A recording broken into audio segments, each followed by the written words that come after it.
Hi hello నమస్తే welcome to our channel. So Bigg Boss latest promo update అయితే మన దగ్గర ఉంది. సో ఆ అప్డేట్ అయితే నేను మీకు ఇచ్చేస్తాను. సో యాజ్ యూజువల్గా నిన్నైతే వీకెండ్ అయిపోయింది, ఒక ఎలిమినేషన్ అయిపోయి సెకండ్ భాష గారు అయితే బయటకు వచ్చేసారు.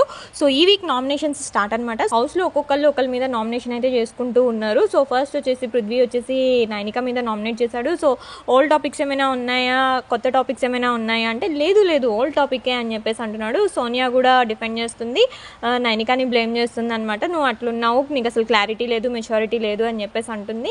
నేను ఏదైతే ఇక్కడ ఉన్నానో నువ్వు అసలు గేమ్ మీదే కాన్సన్ట్రేషన్ చేయలేదు, పృథ్వీ మీద, అబ్బాయి మీద అండ్ అలాగే నిఖిల్తోనే ఉన్నావు, నువ్వు అసలు గేమ్లో లేవు అని చెప్పేసి సోనియా అని అంటుంది. అండ్ అలాగే విష్ణుప్రియ కూడా నామినేట్ చేస్తుంది అనమాట తనని. నాకు నిన్ను ఫస్ట్ నుంచే నామినేట్ చేయాలని ఉంది, కానీ నువ్వు చీఫ్ అయిపోయావు కాబట్టి ఆ ఛాన్స్ రాలేదు. అవతల వాళ్ళని చాలా తక్కువ చేసి మాట్లాడడం, నీకు వచ్చినట్టు అట్లా ఇట్లా చేసావు, నువ్వు క్లాన్ లీడర్ అయ్యుండి. సో నాకు అందుకనే నచ్చలేదు, సో అందుకనే నేను నామినేట్ చేస్తున్నాను. అవతల వాళ్ళకి మాట్లాడే ఛాన్స్ కూడా నువ్వు ఇవ్వట్లేదు, ఎందుకంటే బాగా కన్నింగ్గా ఆడుతున్నావు అనిపించింది అని చెప్పేసి విష్ణు అయితే అంటుంది. నేనే సపోర్ట్ చేశాను నీకు, నేను సపోర్ట్ చేసి ఉండకపోతే నేను హౌస్లో ఎవరు సపోర్ట్ చేసేవాళ్ళు కాదు అని చెప్పేసి ఓం గారు అయితే మణికంఠని అన్నారు. మణికంఠ ఏమో నేనేం అడగలేదు మిమ్మల్ని సపోర్ట్ చేయమని అని చెప్పేసి మణికంఠ కూడా అన్నాడు.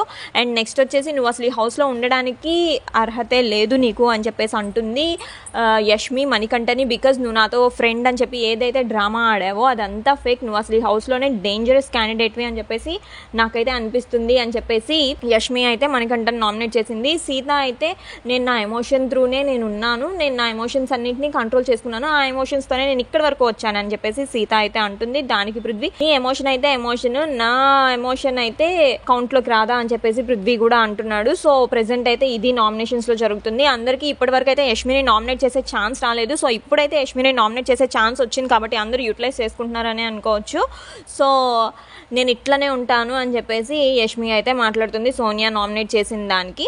సో ప్రెసెంట్ అప్డేట్ అయితే ఇది. అండ్ అలాగే నబిల్ని అయితే నామినేషన్స్కి వచ్చినప్పుడు ప్రేరణని ఇట్లానే అంటున్నాడు. ప్రేరణ అరుస్తున్న దానికి నబిల్ అంటున్నాడు, లేదు నువ్వు అరిచి మాట్లాడినంత మాత్రాన నువ్వు కరెక్ట్ చేసినట్టు కాదు, అట్లా అరిచినంత మాత్రాన కరెక్ట్ అయినట్టయితే నేను నీకంటే ఎక్కువ అరవగలను అని చెప్పేసి నబిల్ అయితే అన్నాడు. సో ప్రెసెంట్ ఇప్పటివరకు అయితే అప్డేట్ ఇది. మరిన్ని అప్డేట్స్ కోసం మన ఛానల్ అయితే చూస్తూ ఉండండి.